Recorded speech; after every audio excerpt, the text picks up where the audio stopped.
es Expreso Yatasto.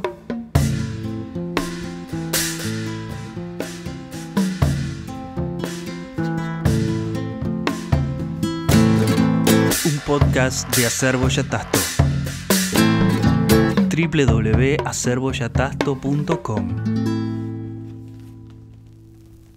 En el episodio de hoy, Antonio Di Benedetto, el drama de un escritor.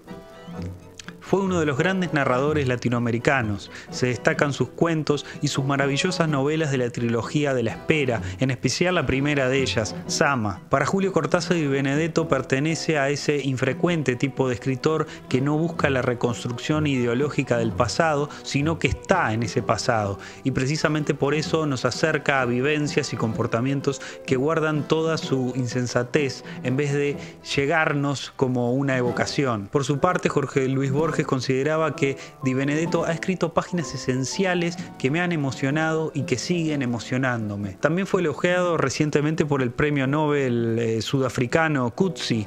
Jimena Nespolo, en la sección cultural del diario El País de Madrid, lo ubica dentro de una corriente anti-boom, junto con Rulfo, Armonía Somers o María Luisa Bombal. Hay un dato curioso, y es que Roberto Bolaño, sorprendido por ciertas peculiaridades de la vida de este autor, lo termina transformando en uno de sus personajes de ficción, Sensini. Este cuento narra el drama de un escritor, el que Di Benedetto vivía y que al mismo tiempo servía como reflejo al propio Bolaño, tal vez a este último bastante más que al primero.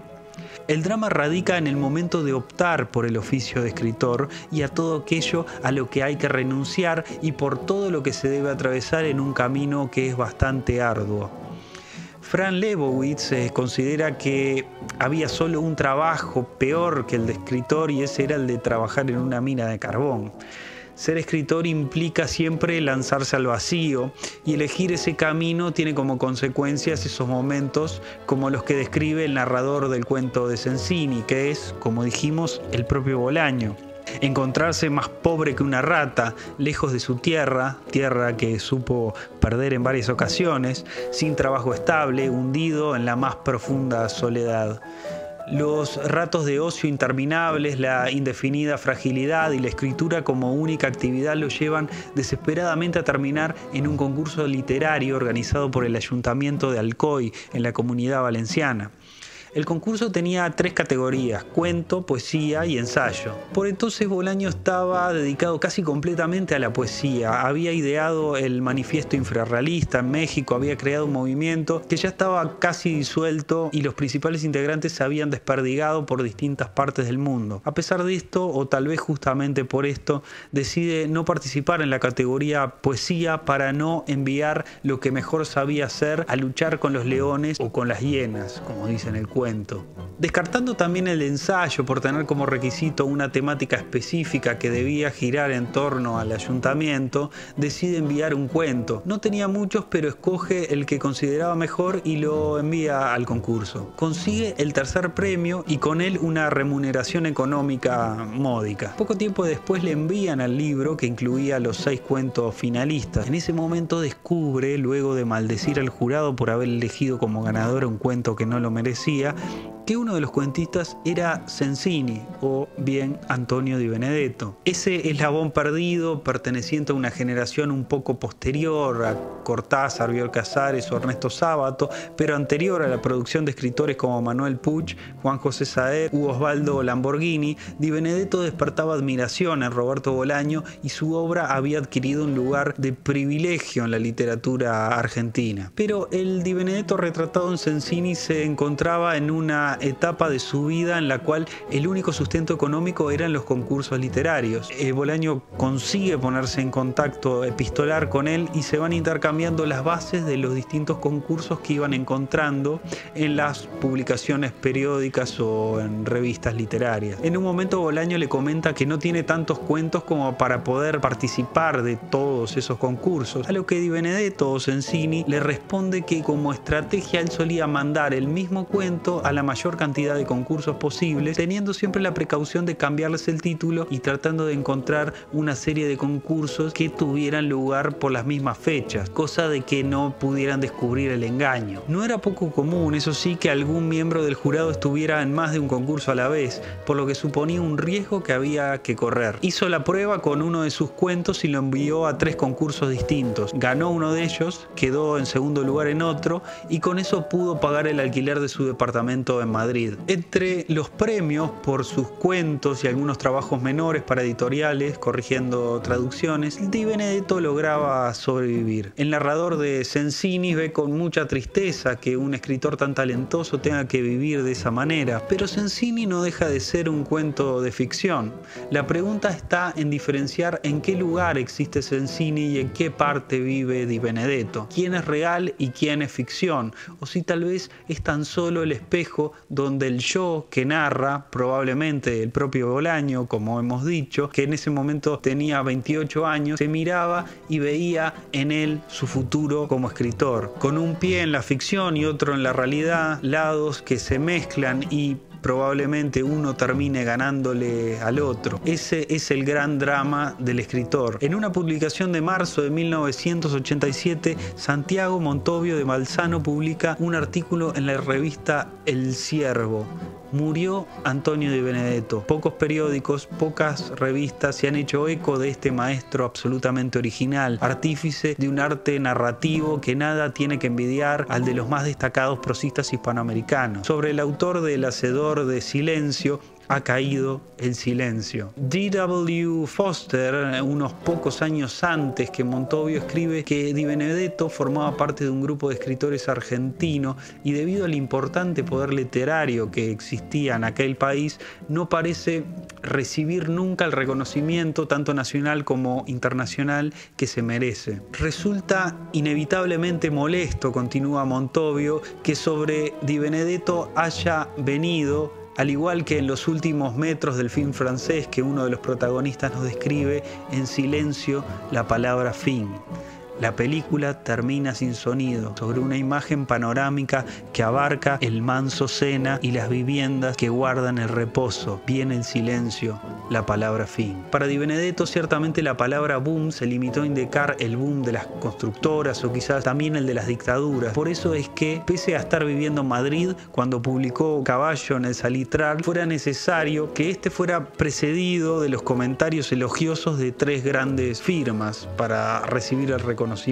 La obra de Di Benedetto está marcada por su rigor, coherencia y constante solidez, por una construcción magistral e implacable de un desgarrado lienzo sobre la incomunicación y el desasosiego. Para Montovio podría hasta emparentarse con Sábato y Onetti para formar algo que no resulta excesivamente ridículo denominar cripticismo lúcido. Su novela Zama es tal vez uno de los más estremecedores testimonios de la soledad del hombre. También representa un ejemplo extraordinario en la literatura argentina. Como señala Foster, a diferencia de otros autores de países latinoamericanos que habían sido centros coloniales, los escritores argentinos poco han escrito sobre el periodo que corresponde a la preindependencia. Zama es en ese sentido una excepción. Se trata además de una novela anacrónica. El protagonista, siendo que estamos en pleno siglo XVIII, emerge como un moderno antihéroe existencialista. El tema central va a ser el acoso. Su protagonista será el acosado, alcanzando la absoluta desintegración moral y no le quedará ante el acoso del mundo más que la rebeldía que pagará con la prisión. El protagonista de Zama se considera un mártir de la pretensión de vivir mi vida y no la vida ajena, la vida impuesta. Y vamos a terminar con la lectura del cuento de Antonio Di Benedetto, Orden de matar. Dormido junto a su esposa, el señor Salta 1410 sueña. Sueña que debe matar. Ha sido llamado a una oficina y la persona que lo recibe le da órdenes. El moblaje es suntuoso y antiguo. No se puede resistir al dueño de ese despacho imponente. ¿Quién es? Puede ser un ministro. Dice algo que ahora se entiende mejor, que él, el visitante, tiene que matar. ¿Matar? ¿A quién? El funcionario lo está diciendo y cuando el funcionario habla pareciera que lo hace con estricta claridad, pero cuando las palabras llegan al señor Salta 1410 ya no se entienden tan bien. La víctima designada tiene algo de conocida. ¿Quién es precisamente? Un nombre, un rostro que no se puede fijar. ¿A quién hay que dar la muerte? El señor de Salta 1410 no pone excesivo celo en comprender el encargo porque algo le dice que es imposible y que él no tendrá que cumplirlo. Sin embargo, no está cómodo ante el funcionario. Ese funcionario que se pronuncia con tanta fluidez y al mismo tiempo con tanta suavidad, tan confiado en su jerarquía y en su dominio, tan seguro de que el señor de Salta 1410 le obedecerá. Durante el día no piensa en el sueño, no lo recuerda tampoco. En la segunda noche, soñando, acude puntualmente a la nueva citación del funcionario. Cuando está allí, delante del escritorio de molduras, se pregunta cómo ha llegado. No es, sin embargo, lo que más le preocupa. Cavila. ¿Otra vez? Y ahora se amilana. Presiente que el funcionario insistirá en el mandato y será más enérgico. Tan ciertamente lo ha previsto y tan largo y poderoso ha sido el momento de temor que ya la reclamación se ha producido y ha sucedido todo. Queda con la orden adentro, atravesada como un mal bocado. Despierta. El cuarto permanece a oscuras. Resulta una situación muy desagradable. Enciende la lamparilla veladora. Sí, la esposa está echada a su lado, lo cual no tiene importancia ni lo conforta. Si apaga y vuelve a dormirse, ¿continuará el sueño? Apaga y se duerme. No sueña más esa noche. Ya desde la mañana desconfía de las horas nocturnas, recela del sueño. Por nada, se dice, solo porque le fatiga los días. Encarga a la mujer, si hablara dormido, despiértame. Comprende que esa no es la solución. Debió decirle, si me hablaran cuando esté dormido, despiértame. Puede entender que inquietarla con esa advertencia a la compañera se le antojaría un disparate. El sueño de la tercera noche reitera los anteriores. Sin embargo, el señor de Salta 1410 percibe que se ha familiarizado con la situación. Se atreve a discutir la necesidad de matar a esa persona que él sabe y no sabe quién es. ¿Por qué hay que matarlo? ¿Es tan condenable? La respuesta o el diálogo con el funcionario se enreda en una bruma que no se despeja en la vigilia y lo obliga a preguntarse: ¿conoce realmente al individuo que los sueños han elegido para que perezca por su mano? Casi podría contestarse que sí, que alguien muy cercano, conocido por dentro, como se conoce a una persona a sí misma, porque sabe más que los espejos y que los ojos de los demás. No le es ajeno el sabor de su boca, la sensación del estómago satisfecho y la palabra que se le forma y no pronuncia para esa mujer que un instante ha compartido con él la circulación por la acera. El señor de Salta 1410 sospecha que para saber quién es el condenado únicamente le falta algo así como despertarse. El señor de Salta 1410 es religioso. El sueño de las 3 noches lo perturba y quisiera dilucidarlo para no temerle. Pero ¿hay en él suficiente coraje para tratar de entender los designios del funcionario? ¿Dios? Ante el pensamiento de Dios se persigna mentalmente porque está en la calle y no le agradaría ser visto en acto de sumisión religiosa. ¿Dios? No. Su Dios no puede disponer del crimen. Y es por eso que al señor de Salta 1410 lo aterra suponer quién pronuncia las órdenes nocturnas. Cuando no distingue el follaje de los árboles a través de la ventana, reconoce la noche. Ya se está cerrando, como el tiempo que precede al indeseado enfrentamiento. Tiene que luchar, no contra el sueño porque no puede, no contra quien fuere el funcionario, sino simplemente contra el mandato. Hay una manera. Al soñar, en la cuarta noche, padece el encuentro con el funcionario. Este, de más en más exigente, aunque con sus maneras siempre delicadas, ¿no ha cumplido hoy tampoco? Tiene que admitir que no. Está quemándose de preocupación, pero saca despacio su recurso. Muy humildemente argumenta que puede haber un error y, por si estuviera en lo cierto, pide que el sueño sea transferido a otra persona. El funcionario lo atiende y después se expide. No hay tal error. Sin embargo, si usted no está de acuerdo, lo consideraremos.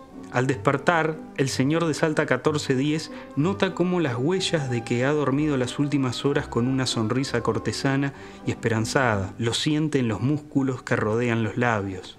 En la quinta noche, un hombre que tiene su lecho en Salta 1422 sueña que es llamado ante un funcionario y que el funcionario le ordena matar a alguien que por motivos que no le explica debe morir malamente. El hombre de Salta 1422 piensa en el mandato mientras hace su trabajo normal de la mañana. La orden del sueño coincide con rencorosas razones propias. Tempranito, en la tarde, el hombre de Salta 1422 mata al señor de Salta 1410.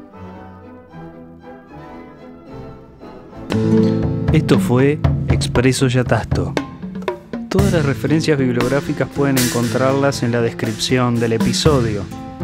El diseño gráfico está, como siempre, a cargo de Café Estudio Audiovisual. Búscalos en Instagram, café-estudio audiovisual.